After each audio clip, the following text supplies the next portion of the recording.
የእህታችን የሽመቤት ደምሴ የሽምግልና ስነ ስርዓት ለማከናወን ያው ጥቂት ደቂቃዎች ይቀሩናል።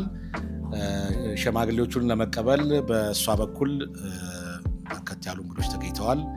ከእህቶቿ፣ ወንድሞቿ፣ ዘመዶቿ ተገኝተዋል። እንዲሁም ደግሞ ከአባይ ቴሌቪዥን የስራ ባልደረቦቿ ተገኝተን በዛሬው ሽምግልና ስነ ስርዓት ላይ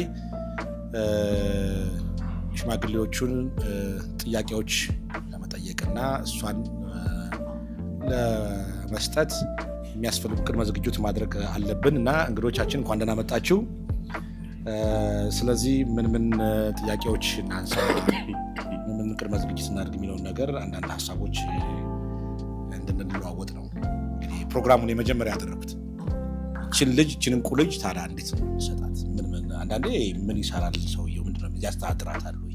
ስነ ምግባሩ ምንድን ነው? ሃይማኖቱስ ምንድን ነው? አይደለም እንዴ? ከዚህ በፊት ጋብቻስ አለው ወይ የሚሉ ጥያቄዎችን ማንሳት አለብን ይመስላል። እውነት ነው። ግድ ነው። መሰረታዊ ነገር ይሄ። ስለዚህ በሚሰጡት ማብራሪያ ተመርኩዘን ነው ልንሰጠው፣ አለዛ አንሰጥም። እውነት አባታችን ከፈቀዱልን ጥያቄን ጠይቅና ለአንድ ለ2 ሰዓት ሳሊተ ምሕረት ሄዶ ትንሽ ጸሎት እንዲያደርጉ እናደርጋቸዋለን።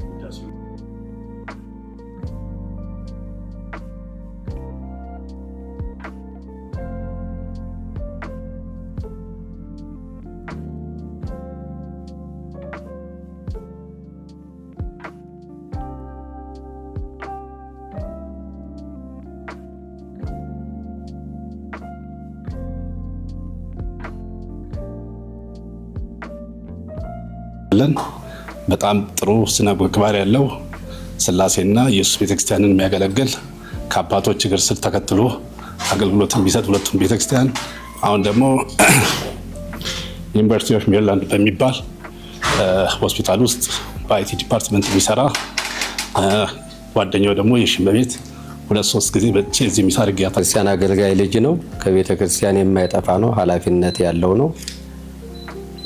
በሃይማኖቱ ምንም ጥያቄ የለም። በትዳር በተባለውም ደረጃ እንግዲህ 16 ዓመት ማለት ነው በሉኝና 1000 ሰው ያስራበ 100 ሰው ያሳሰረ ሰው ሲሞት በህይወት ዘመናቸው የሰሩት ስራ እሳቸው ደግ እየተባለ ይወራልና እንደው እንደዚህ ወሬ እንዳይወራ ነው፣ ስለ ትክክለኛው ነገር እንዲወራ ነው። በእናንተ ከታመነበት የሃይማኖቱ ጉዳይ እኔም ተቀብያለሁ፣ አምነበታለሁ።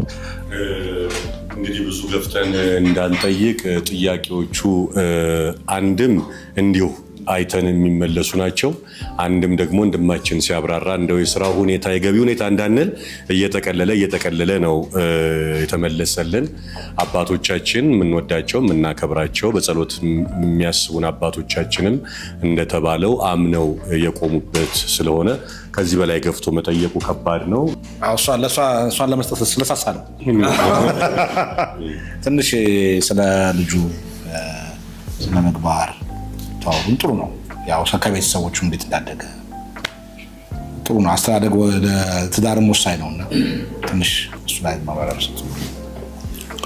እሺ፣ ብዙውን ነገር እየመለስኩ ያለሁት እናትየው ለናሆም ብቻ ሳይሆን እኔም አሁን እዚህ ባለኝ እድሜ እንደ ጓደኛ፣ እንደ ልጅ፣ እንደ ወንድም አርጋ ብታቅፍን ሜሪላንድ ውስጥ በጣም ጥሩ መልካም እናት ልጆቿ ሁለቱ እዛ ያሉት ወንድሞቿ ራሱ በጣም ስነ ምግባር ያላቸው እዛ ሀገር ውስጥ ማለት ነው። ሲያድጉ ትምህርት ቤት ሲሄዱ ያላቸው ስነ ምግባር እንዲህ ነው የሚባል አይደለም።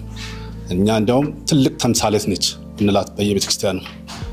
ማንንም ሰው 10 ሰው 20 ሰው ይዘህ ብትመጣ ቀረ ሳይላት የምታስተናግድ፣ ልጆቿ ደግሞ እሷ ባልፈቀደችበት መንገድ የማይወጡ ከስራ ሰዓት ሲመጡ እንደ እናት እንደ ጓደኛ ደውለው እየመጣን ነው ሰላም እያሉ ነው። በጣም የምንወዳት እናት አለች። እንዲያውም ያሽዬ ከእናቷ ጋር አብራ እንዳሳደገቻት አድርጋ ነው የምታያት በአንድ ሳምንት ውስጥ ነው ብለው። እኔ ከናሆም በላይ ስለ እናትዬ በጣም መሰክራለሁ። በሱስ ውስጥስ እንዴት ነው? አለበት የለበትም? ብዙ ጊዜ በትዳር ላይ ሱስ አንደኛ የትዳር መፈናቀል የሚሆነው ሱስ ነው። ምክንያቱም እሷ አምሽቶ ውጭ ሰክሮ ምናምን የሚመጣ ነገር ከሆነ ወደ ቤት ሲገባ ትልቅ የሆነ እንትን ይፈጠራልና ይቺ ጥያቄ ብቻ ነው። ሌላው ሁሉ ያው አስቀድማችሁ ስለመመለሳችሁት በእምነት ጉዳይ ነበር ስለተመለሰ ሌላውን ጨርሰናል። ይቺ እሱ ቤተ ክርስቲያን ናት። ልጁን ሳውቅ ምክንያቱም ጠዋት ቤተክርስቲያን ተሳልሞ ነው የሚሄደው በምናየው። እኛ ደግሞ እዛ ኪዳን ስናደርስ ሲመጡ ሲወጡ ሲገቡ እናያቸዋለን። ከዛ ተመልሶ ደግሞ ከስራ መልስ ቤተክርስቲያን ነው የምናየው። ትምህርት ቤት ልጆችን በማስተባበር ነው የምናየውና ሌላ ሱስ የለውም፣ ደባል ነገር የለበትም እና በሃይማኖቱም ቤተሰቡም የታመነበት ቤተሰብ ነው። እኛም ዝም ብለን መቼም አንላክም። ስንላክም ቤትም መርጠን ላኪያችንንም አውቀን ነው እና በዚህ አይነት ነው መንገዱ።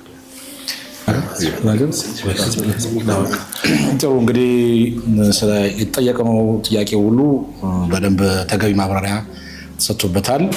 የሆነ በአጋጣሚ በሺ በኩል ቁጭ አልኩ እንጂ ለልጁም ስለመመስከር ፈልጋለሁ። እኔ አሜሪካን ሀገር እጄ